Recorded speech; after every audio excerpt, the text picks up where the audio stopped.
इस पार्ट का नाम है मौर्य काल। इसमें हम मौर्य काल से जुड़ा हुआ जितना भी प्रश्न आज तक जिस एग्जाम में आया है उनको समाहित करके साथ साथ में जितने संभावित प्रश्न हो सकते हैं उनको, और ये आपके लिए और हर एक विद्यार्थी के लिए, चाहे वो जिस चीज़ की तैयारी कर रहा है, चाहे वो आईएएस की कर रहा है, पीसीएस की कर रहा है, समूह की कर रहा है, बैंकिंग की कर रहा है, रेलवे की कर रहा है, सीडीएस की, एनडीए की और आर्मी, पुलिस, सारे एग्ज़ाम में बीएड, एलटी, टीईटी सब में ये फ़ायदा होने वाला है उन विद्यार्थियों को। तो इसको आप मिस बिल्कुल ना करें, इसकी प्रैक्टिस ज़रूर करके आप एग्ज़ाम में जाएंगे। बिना इसके प्रैक्टिस के, क्योंकि ये हमारी सालों भर की मेहनत है और उसको मैंने एक साथ संचय करके सारे क्वेश्चंस को वो आपके सामने हम प्रस्तुत कर रहे हैं।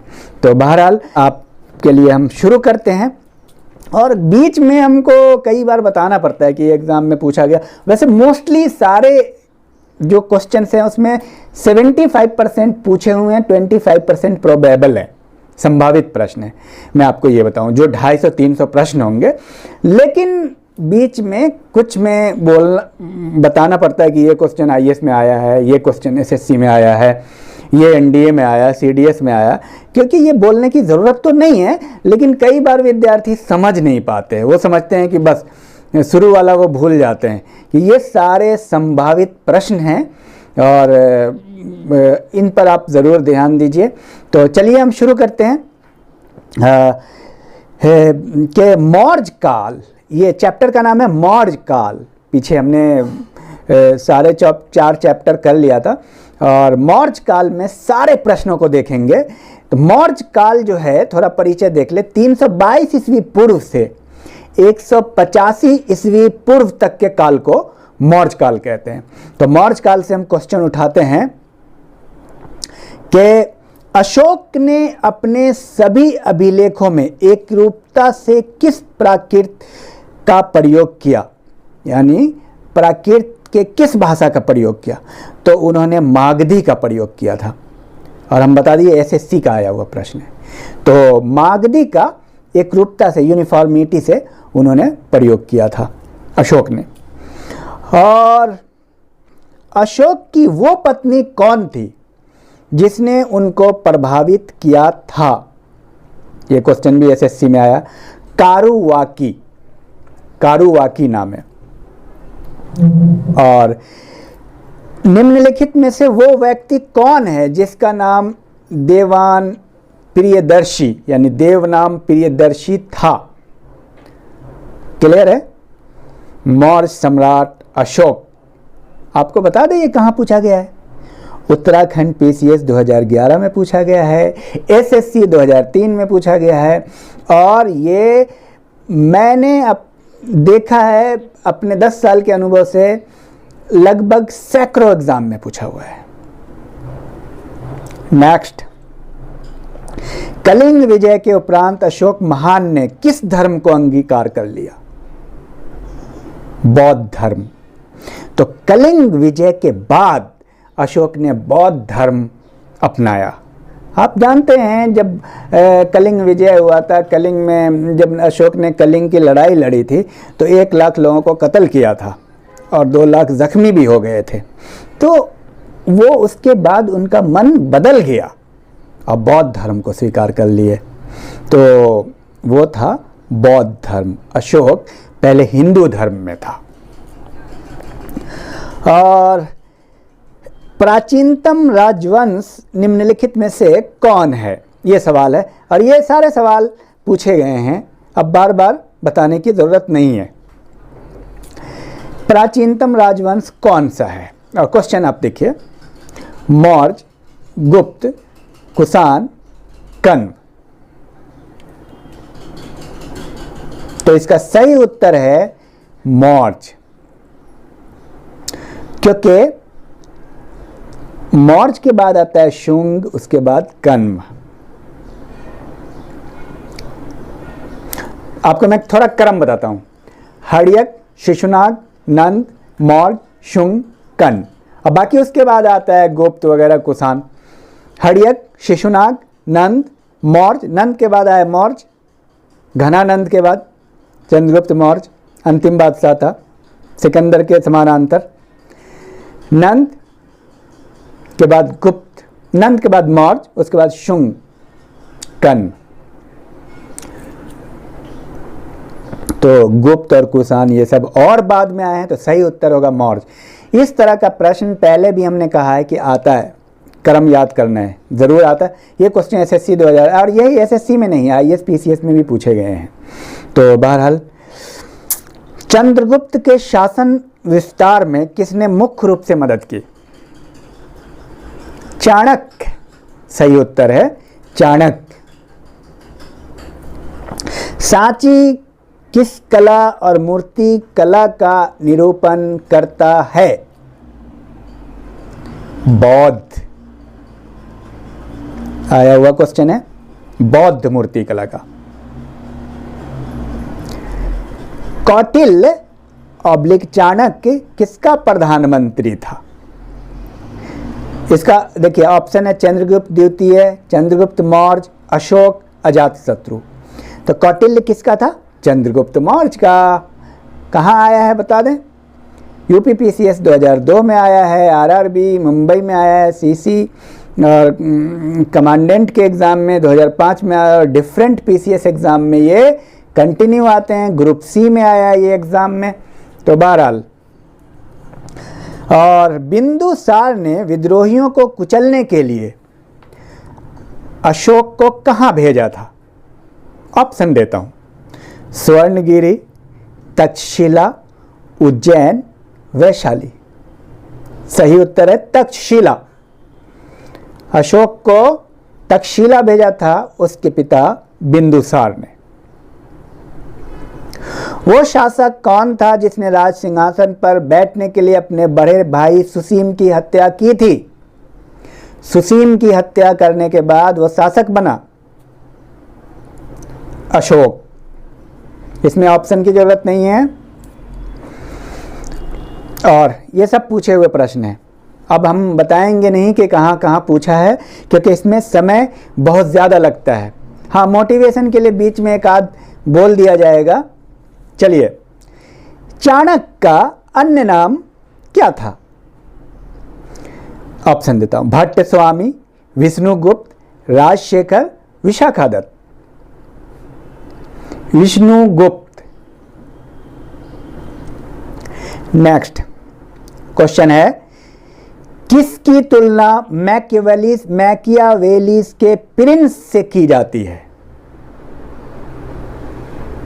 ऑप्शन, कालिदास का मालविकाग्निमित्रम, कौटिल्य का अर्थशास्त्र, वात्स्यायन का कामसूत्र, तिरुवल्लुवर का तिरुकुरल। कौटिल्य का अर्थशास्त्र को मैकियावेली के प्रिंस से तुलना की जाती है। और नेक्स्ट,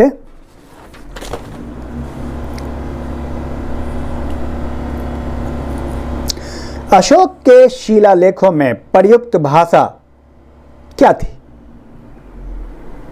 ऑप्शन, संस्कृत, प्राकृत, पाली, हिंदी। प्राकृत पीसीएस में आया हुआ प्रश्न है। वो स्रोत जिसमें पाटलिपुत्र के प्रशासन का वर्णन उपलब्ध है? ऑप्शन, बहुत आया है पीसीएस में, दिव्यावदान, अर्थशास्त्र, इंडिका, अशोक के शिलालेख। इंडिका में। जिसके ग्रंथ में चंद्रगुप्त मौर्य का विशिष्ट रूप से वर्णन हुआ है, वो कौन है? भास, शूद्रक, विशाखादत्त, अश्वघोष। विशाखादत्त। विशाखादत्त ने चंद्रगुप्त मौर्य का वर्णन व्यापक रूप से किया है। मेगास्थनीज की पुस्तक का नाम क्या है? बहुत आसान सवाल है, हालांकि ये भी पीसीएस में बहुत बार पूछा है। इंडिका। ऑप्शन की जरूरत नहीं है। मौर्य काल में शिक्षा का सर्वाधिक प्रसिद्ध केंद्र था? ऑप्शन देता हूं, काफी कंफ्यूजिंग क्वेश्चन है। वैशाली, नालंदा, तक्षशिला, उज्जैन। तक्षशिला। और पीसीएस का प्रश्न था यह, नंद वंश के पश्चात मगध पर किस राजवंश ने शासन किया? अभी देखिए फिर आ गया, जो पहले पूछा गया था 10 सवाल पहले आया था, इस तरह का क्रम से आपको याद करना है। तो नंद के बाद कौन आया? जब घनानंद के समय सिकंदर का आक्रमण हुआ, उसके बाद गुप्त, उसके बाद मौर्य वंश आया। तो मौर्य वंश इसका सही उत्तर है और ये कई पीसीएस और एसएससी में आ चुका है। नेक्स्ट, अर्थशास्त्र का लेखक समकालीन था। अर्थशास्त्र का लेखक समकालीन था। तो अर्थशास्त्र का लेखक कौन है ये जानना जरूरी है, कौटिल्य। तो किसके समकालीन था? ऑप्शन है अशोक के, चंद्रगुप्त विक्रमादित्य के, समुद्रगुप्त के। बहुत कंफ्यूजन किया है। तो अर्थशास्त्र का यानी कौटिल्य जो है चंद्रगुप्त मौर्य का समकालीन था। चंद्रगुप्त, एक तरफ चंद्रगुप्त है, एक तरफ चंद्रगुप्त विक्रमादित्य है। ये चंद्रगुप्त विक्रमादित्य नहीं है, चंद्रगुप्त मौर्य हैं। उनको शॉर्टकट में इस ऑप्शन में चंद्रगुप्त कर दिया। तो ये ध्यान रखने की जरूरत है, क्वेश्चन आया हुआ है। किस शहर में अशोक के शिलालेख नहीं है? आंसर, गिरनार, कंधार, पाटलिपुत्र, टोपरा। एनडीए का प्रश्न है। गिरनार में अशोक के शिलालेख हैं, कंधार में भी हैं और टोपरा में भी हैं, लेकिन पाटलिपुत्र में नहीं है। अशोक की राजधानी कहाँ थी ये आप कमेंट बॉक्स में बताएंगे। अशोक जिस भारत पे शासन कर रहा था उस समय अशोक की राजधानी कहाँ थी? नेक्स्ट, प्राचीन भारत का वह प्रसिद्ध शासक जिसने अपने जीवन के अंतिम दिनों में जैन धर्म को अपनाया था। पहले भी इस पे चर्चा हुई है। ऑप्शन देता हूं, चंद्रगुप्त मौर्य, अशोक, समुद्रगुप्त, बिंदुसार। सही उत्तर है चंद्रगुप्त मौर्य। काफी पीसीएस और रेलवे बैंकिंग में आ चुका है ये। नेक्स्ट, निम्नलिखित में से कौन मौर्य वंश का शासक नहीं है? ऑप्शन, अजातशत्रु, चंद्रगुप्त मौर्य, अशोक, बिंदुसार। बहुत आसान क्वेश्चन है, अजातशत्रु। तो आप हमें कमेंट बॉक्स में बताएंगे अजातशत्रु किस वंश का शासक है, और जरूर बताएंगे, मजाक में नहीं बोल रहा हूं। तो अब पता चलेगा कि आप सही में कितने एक्टिव हैं। और बहरहाल, मौर्य साम्राज्य की स्थापना किसने की यह प्रश्न आ चुका है। बहुत आसान है, बिंदुसार, चंद्रगुप्त मौर्य, अशोक, बिंबिसार। कौन है भाई? चंद्रगुप्त मौर्य। किसकी सहायता से? कौटिल्य के यानी विष्णुगुप्त के। नेक्स्ट, मौर्य साम्राज्य में प्रचलित मुद्रा का नाम क्या था? ऑप्शन देता हूं, पन, तोल, काकनी, दिनार। काफी कंफ्यूजिंग क्वेश्चन है। मौर्य काल, मौर्य साम्राज्य में प्रचलित मुद्रा का, एक है प्रचलित, पॉपुलर मुद्रा कौन थी? पन, तोल, काकनी, दिनार। इसका सही उत्तर है पन, पन। नेक्स्ट,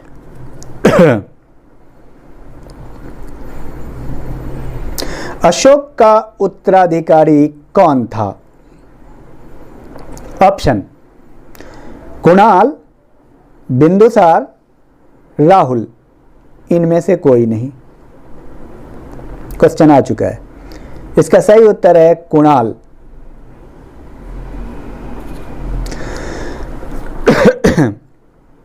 नेक्स्ट, मुद्रा राक्षस का लेखक कौन है? ऑप्शन की जरूरत नहीं है। विशाखा दत्त।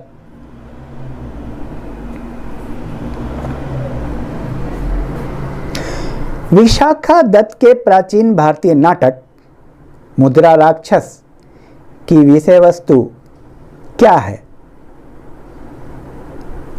आंसर, चंद्रगुप्त मौर्य के समय में राज दरबार की दुर्भिसंधियों के बारे में, यानी चंद्रगुप्त मौर्य के बारे में सबसे विशद विश्लेषण विशाखा दत्त ने की है मुद्रा राक्षस में। समझ गए? नेक्स्ट, मालवा, गुजरात और महाराष्ट्र किस शासक ने पहली बार जीते? और इसमें ऑप्शन है हर्ष, स्कंदगुप्त, विक्रमादित्य, चंद्रगुप्त मौर्य। सही उत्तर है चंद्रगुप्त मौर्य। नेक्स्ट क्वेश्चन, किसने सहिष्णुता, उदारता और करुणा के त्रिविध आधार पर राजवंश की स्थापना की? सहिष्णुता, उदारता और करुणा के आधार पर शासन किया। इसका सही उत्तर option Ashok, Akbar, Ranjit Singh, Shivaji. Ashok. Next question है, पाटलिपुत्र में स्थित चंद्रगुप्त का महल मुख्यतः बना था, यानी किन चीज का बना है? एनसीईआरटी से प्रश्न है ये सब। ए ईंटों का, बी पत्थर का, सी लकड़ी का और डी मिट्टी का। सही उत्तर है लकड़ी का। पाटलिपुत्र में चंद्रगुप्त मौर्य का महल मिला है वो लकड़ी का है। पाटलिपुत्र को किस शासक ने सर्वप्रथम अपनी राजधानी बनाई? ऑप्शन, पीछे भी इस तरह का क्वेश्चन हुआ था। आप जानते हैं प्राचीन भारत में उडियन भी था, लेकिन यहाँ पे उडियन गायब है ऑप्शन में, तो उसके हिसाब से आप देखेंगे। चंद्रगुप्त मौर्य, अशोक महान, चंद्रगुप्त विक्रमादित्य, कनिष्क।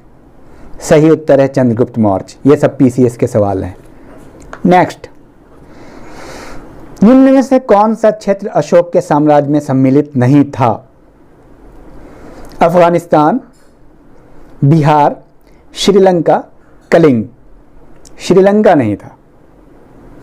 अशोक का साम्राज्य अफगानिस्तान तक था और कलिंग तक था, लेकिन श्रीलंका नहीं था। पीसीएस का सवाल है श्रीलंका।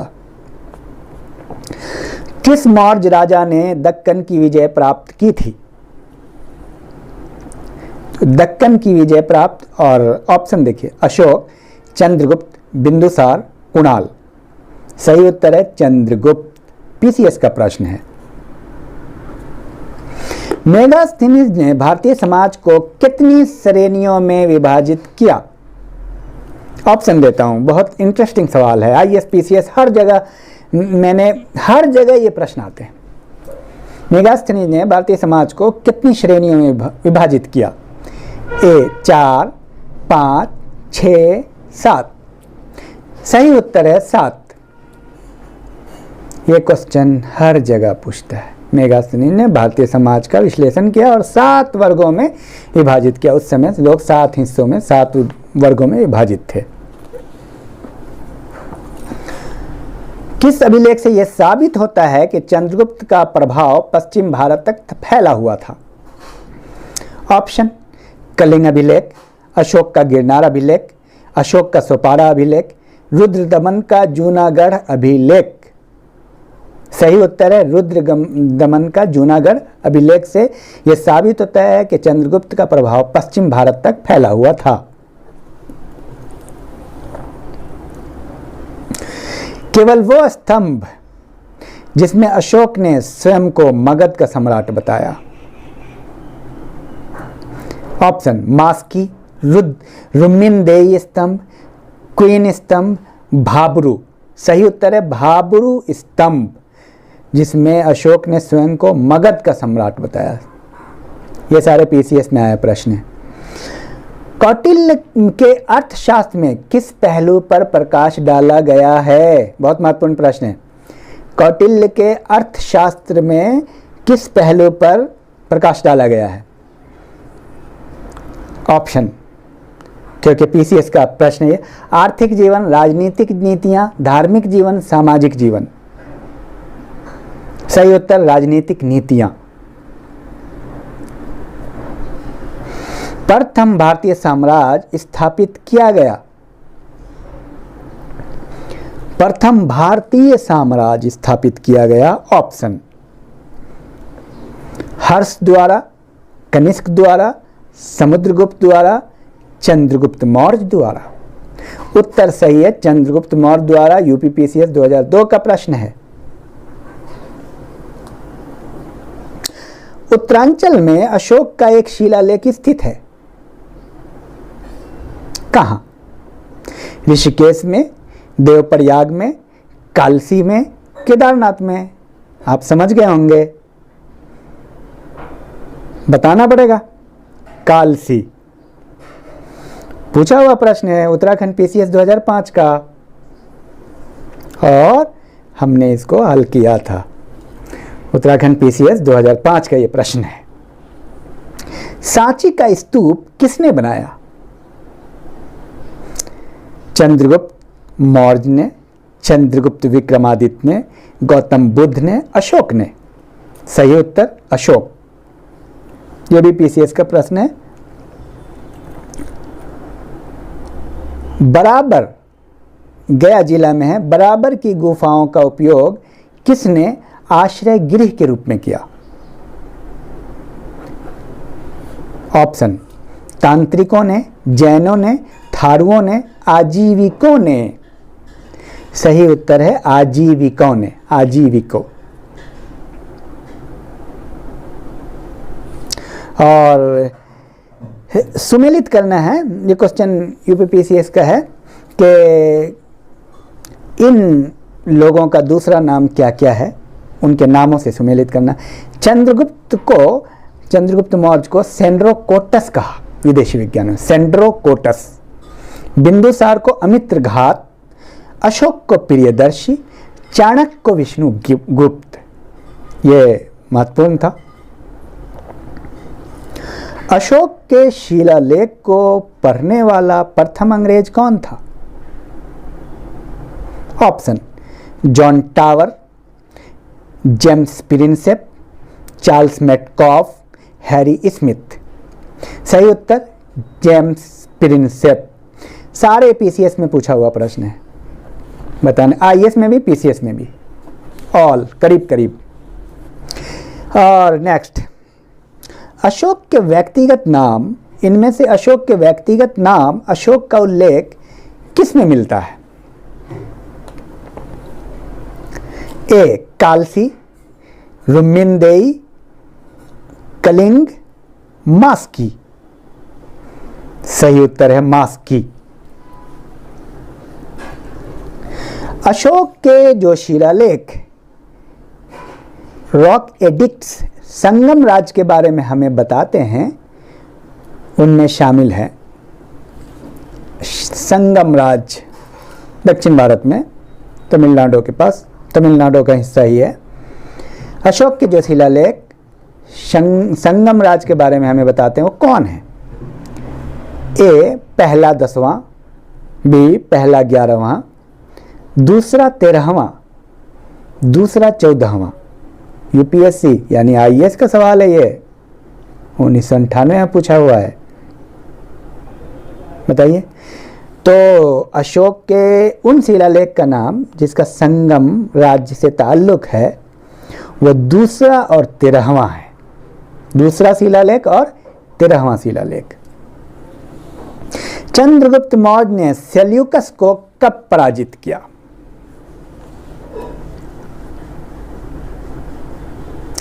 तीन 305 ईस्वी पूर्व।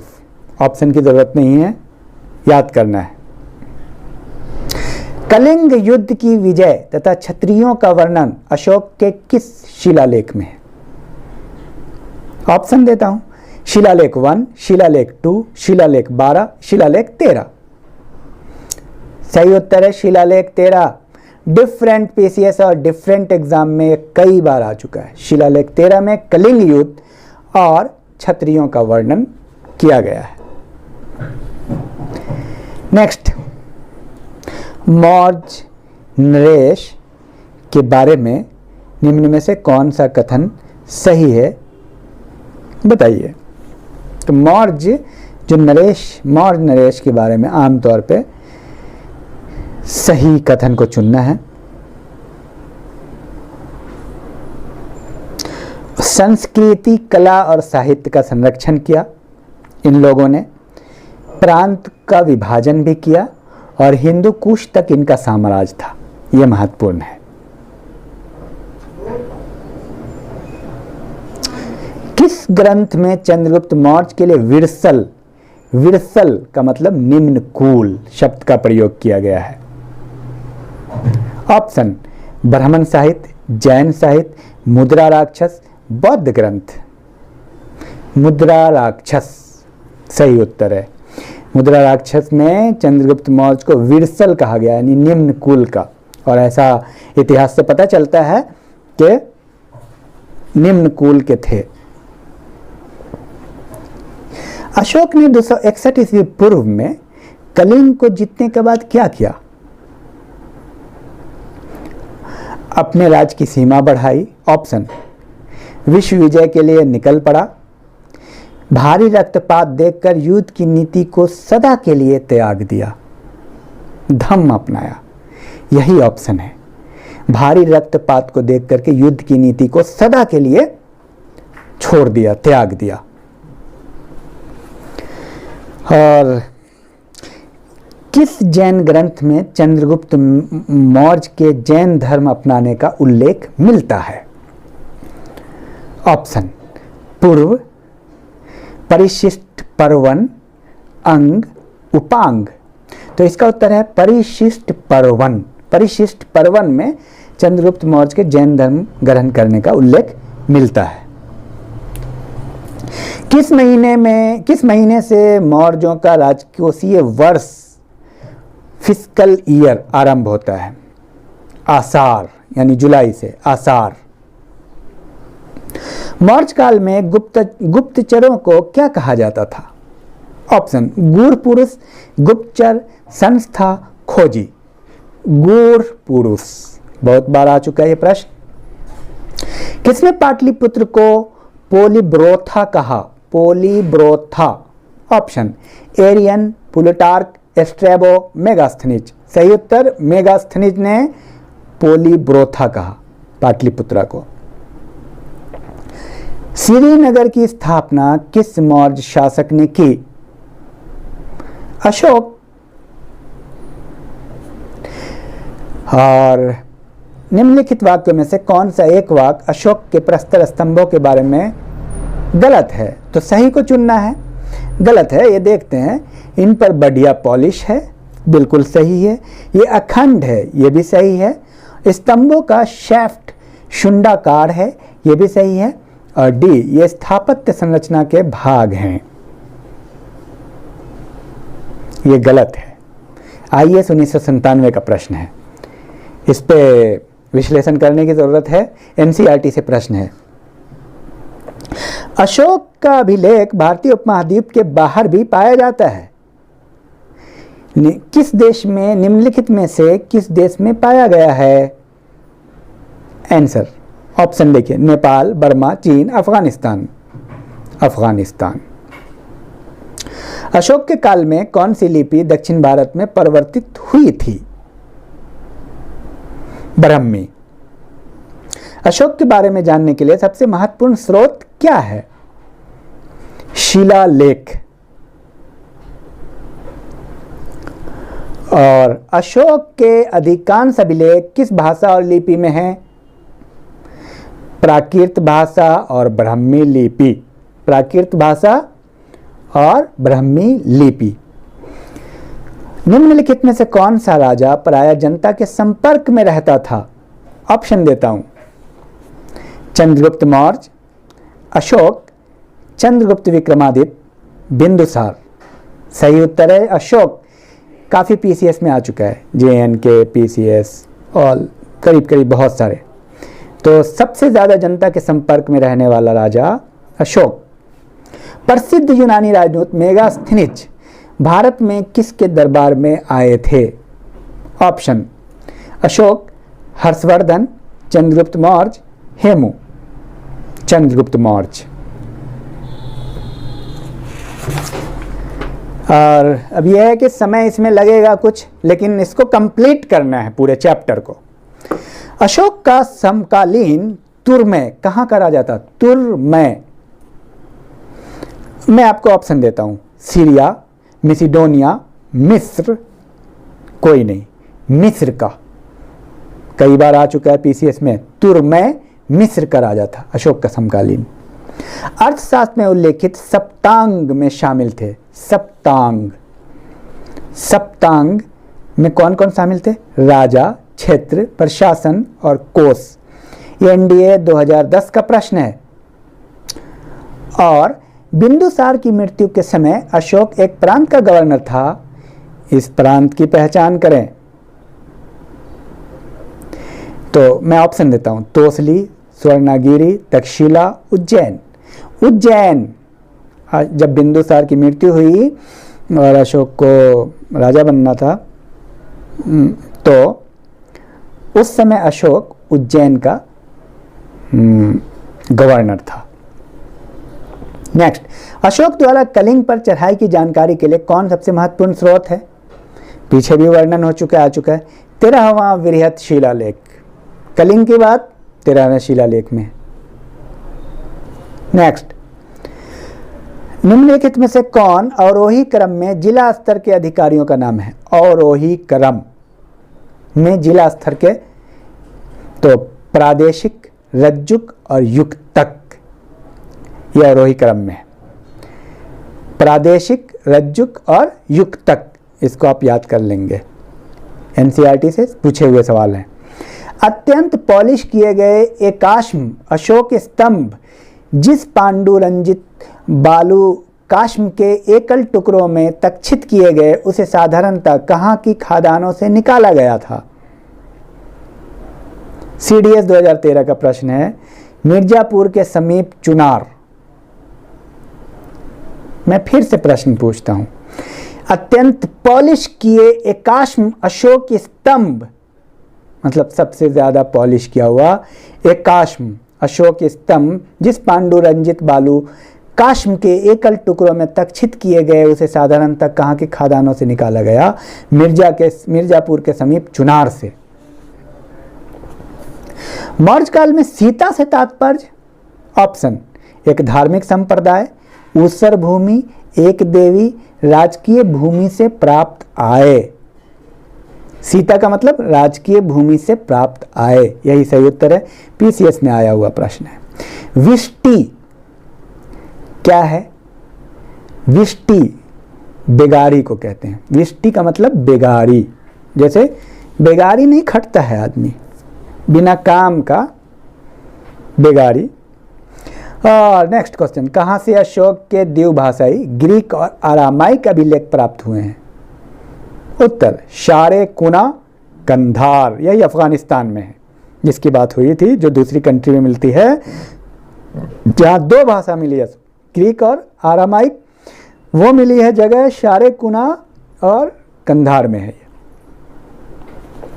अशोक के मान सेहरा यानी पाकिस्तान और शहबाजगरी, ये भी पाकिस्तान से प्राप्त वृहत शिलालेख में किस लिपि का प्रयोग किया गया है?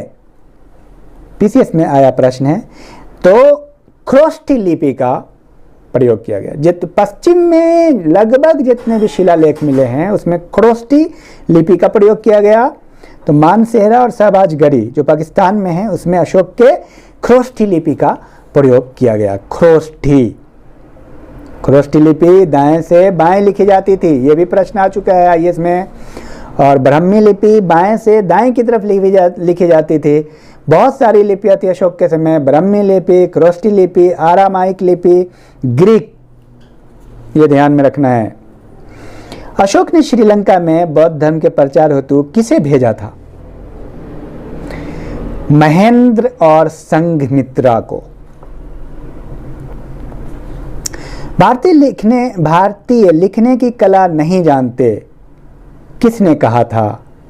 ऑप्शन देता हूं, कौटिल्य, प्लिनी, प्लूटार्क, मेगास्थनीज। सही उत्तर है मेगास्थनीज। किस मौर्य सम्राट ने एक विदेशी राजा सीरिया के एंटियोकस प्रथम से अंजीर, शराब और दार्शनिक को भारत भेजने का आग्रह किया था?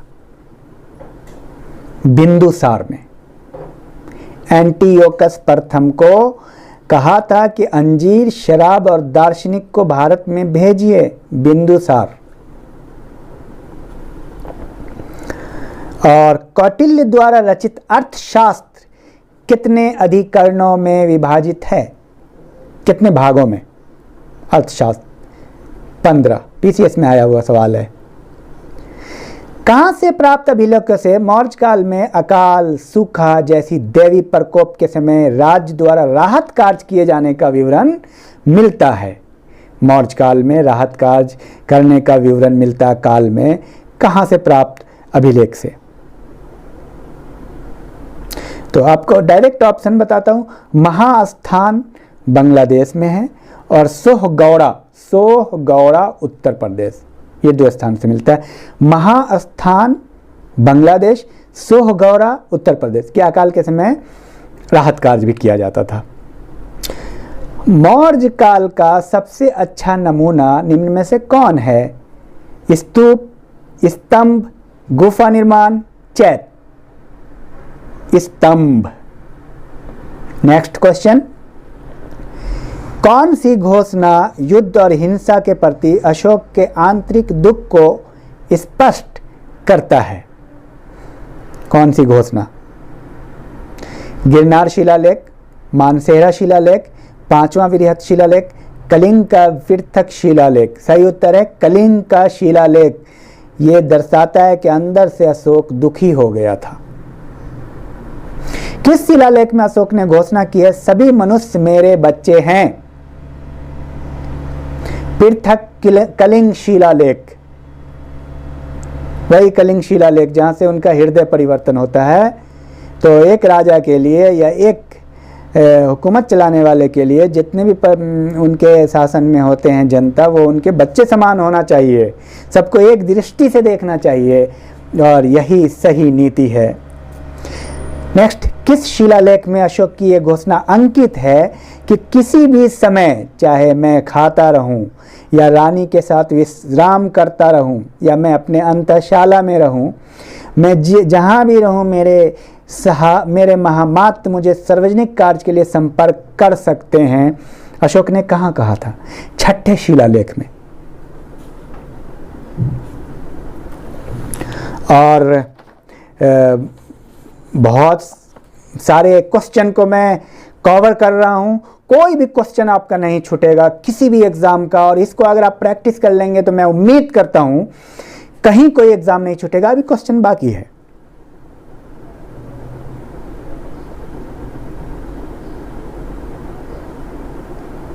और आप हमें बताएंगे कि अशोक ने एक जनसाधारण की भाषा को अपनाया था, उसका नाम क्या है? वो है पाली।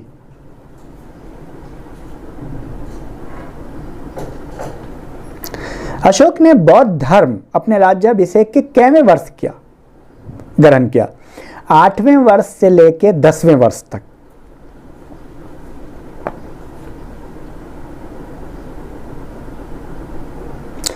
अशोक ने अपनी राष्ट्रीय भाषा के रूप में किस भाषा को अपनाया? पाली एवं राष्ट्रीय लिपि ब्राह्मी को अपनाया। ब्राह्मी बाएं से लिखी जाती थी और खरोष्टी दाएं से लिखी जाती थी।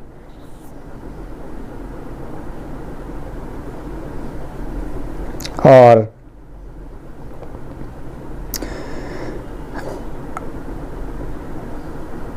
ब्राह्मी लिपि जो है दाएं से बाएं की ओर लिखी गई है, इसका भी वर्णन है। ये कहां? अशोक के एरगुड़ी अभिलेख में। एरगुड़ी अभिलेख। अशोक के अन्न भंडारण के विषय में कहां से जानकारी मिलती है? अशोक के महास्थान अभिलेख से, जो अभी हमने वर्णन किया था, वो महास्थान। अशोक के एकात्मक स्तंभों का सबसे बेहतरीन उदाहरण सारनाथ का स्तंभ। और शंकिसा स्तंभ के शीर्ष पर क्या बना हुआ है? हाथी। सबसे छोटा स्तंभ कौन सा है? रुम्मनदेई स्तंभ, रुम्मनदेई का स्तंभ। इसके शीर्ष पर घोड़ा है। और रामपुरवा स्तंभ के शीर्ष पर सिंह का बना हुआ है। लेख युक्त शीर्ष पर सिंह बना हुआ है और लेख विहीन पर वृषभ बना हुआ है। रामपुरवा में एक लेख युक्त है, एक लेख विहीन है। लेख युक्त में सिंह है, लेख विहीन में वृषभ है।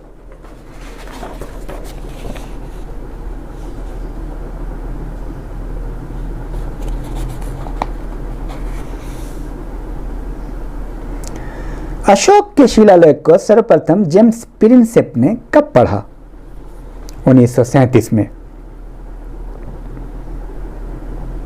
मौर्य काल में सर्वाधिक वेतन और सबसे कम वेतन कितना था? सर्वाधिक वेतन 48,000 और कम वेतन 60 पन था। 48,000 पन पहले भी गुजर चुका है और सबसे कम 60 पन।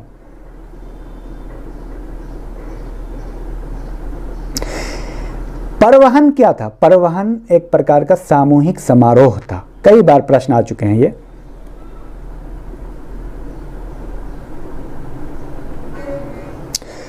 अधिकारियों की धर्म प्रचार यात्रा को क्या कहते हैं? अनुसंधान। अर्थशास्त्र में शूद्रों को क्या कहा गया है? आर्य कहा गया है।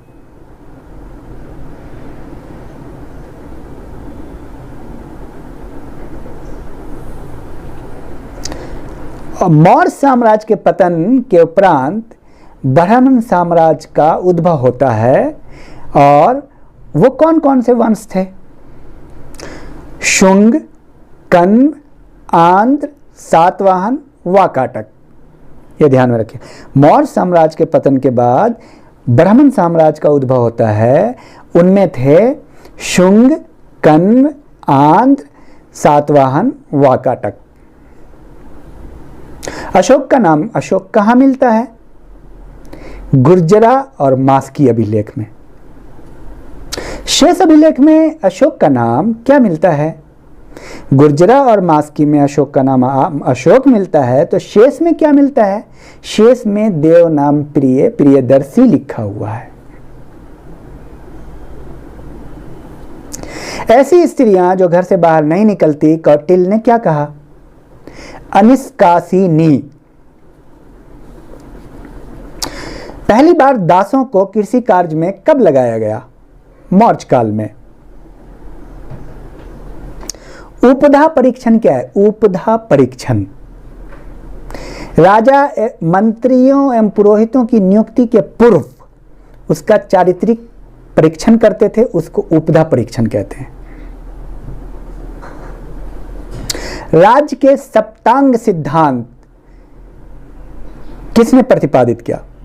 चाणक्य ने।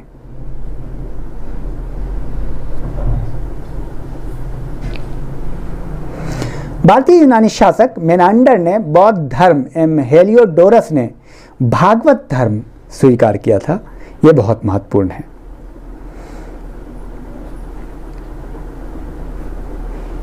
सर्वप्रथम सोने के सिक्के किसने जारी किए?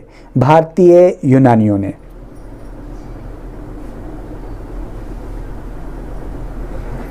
पहला ईसाई धर्म प्रचारक कौन था? Saint Thomas. किसके शासनकाल में वो भारत आया? सेंट थॉमस किसके शासनकाल में भारत आया? सेंट थॉमस पहला शासक गोंदो फर्निस के समय में भारत आया। गोंदो फर्निस। और कुछ और महत्वपूर्ण प्रश्न। अशोक ने धर्म प्रचार के लिए किनको किनको कहां भेजा? तो महेंद्र और संघमित्रा को कहां भेजा? पहले भी प्रश्न आ चुके हैं। श्रीलंका। कश्मीर और कंधार में किसको भेजा? माझंतिक को। और उत्तरी किनार में रक्षित को। कुछ और महत्वपूर्ण बातें, और किसको पुराणों में द्विजरसव यानी श्रेष्ठ ब्राह्मण कहा गया? द्विजरसव कौटिल्य को।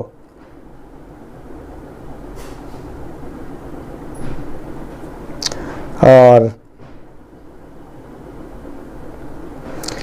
इस काल में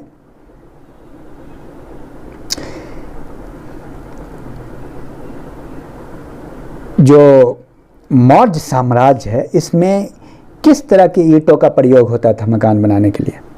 पक्की ईंटों का।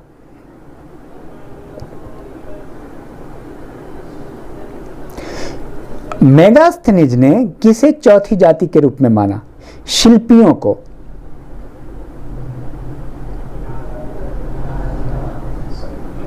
चलिए कुछ और बताता हूं मैं आपको। प्रजा के सुख में राजा का सुख निहित है, प्रजा के हित में उसका हित, किसने कहा था? कौटिल्य ने।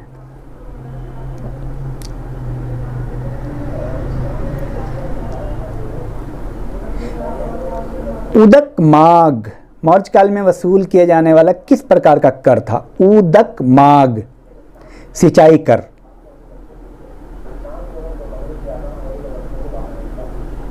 अशोक ने चक्रवत स्थानांतरण की परिपाटी कहां चलाई? तोसली, उज्जैन और तक्षशिला के अधिकारियों में। तोसली, उज्जैन और तक्षशिला के अधिकारियों में।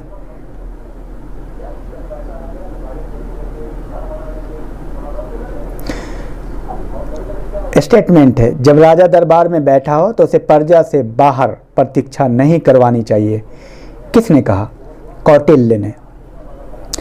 वो यानी अशोक प्रजा के कार्य के लिए प्रशिक्षण, प्रतिक्षण और प्रत्येक स्थान पर मिल सकता है। प्रजा की भलाई के लिए कार्य करने में उसे बड़ा संतोष मिलता है। ये कहाँ लिखा है? किस अभिलेख में? छठे शिलालेख में, छठी अभिलेख में। और बौद्ध धर्म के सिक्कों के लिए कहापन या करसापन का उल्लेख मिलता है बौद्ध ग्रंथों में सिक्कों के लिए। और इसका सर्वप्रथम उल्लेख कहापन या करसापन का सर्वप्रथम उल्लेख किस ग्रंथ में मिलता है? पाणिनि के अष्टाध्यायी में मिलता है करसापन का उल्लेख। और 2-3 प्रश्न और देख लेता हूं मैं, बस लास्ट होने वाला है। अशोक के कुल स्तंभों की संख्या 17। और अशोक के कांस्य स्तंभों का सर्वोत्कृष्ट नमूना कौन सा है? सारनाथ के स्तंभ, सारनाथ का सिंह स्तंभ। पहले भी गुजर चुका है, इस तरह का प्रश्न आया है।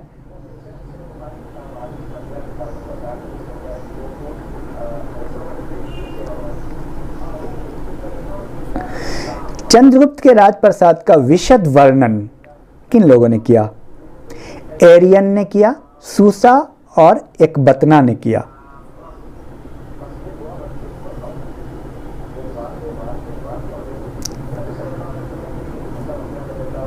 और यूनानी एवं लैटिन लेखकों ने पाटलिपुत्र नगर को किस रूप में जाना है? उसका क्या नाम दिया? पॉलीब्रोथा। स्ट्रेबो ने कहा है पॉलीब्रोथा। मौर्य शासन किस प्रकार का शासन था?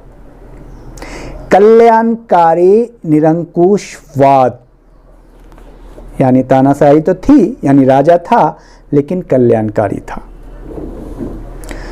और एक दो प्रश्न और समाहित कर लेता हूं।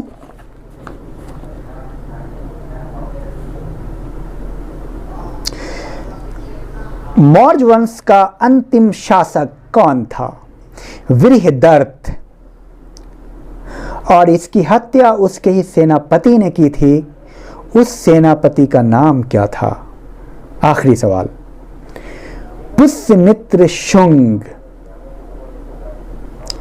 और आपको पता है मौर्य के बाद किस वंश की स्थापना होती है? शुंग वंश की। तो विद्यार्थियों, आप सब मौर्य साम्राज्य का वृहद और गहन विश्लेषण कर चुके हैं क्वेश्चन के आधार पे। बहुत व्यापक, बहुत बेहतरीन विश्लेषण है और मैं उम्मीद करता हूं कि आप लोग इससे बहुत ज़्यादा फ़ायदा पहुंचेगा आपको। और ज़्यादा से ज़्यादा लोगों को आप अपनी बात शेयर करें और लोगों को ज़्यादा से ज़्यादा लोगों को इसका फ़ायदा पहुंचनी चाहिए। और मैं उम्मीद करता हूं कि आप इससे ज़्यादा से ज़्यादा फ़ायदा आपको पहुंचेगा। और आपका अगर कोई भी प्रश्न है तो आप कमेंट बॉक्स में ज़रूर, कमेंट बॉक्स में आप लिखें। आपको मैं कैसे जानूंगा कि आप पढ़ रहे हैं? आपको हम कैसे समझेंगे कि आप तैयारी कर रहे हैं?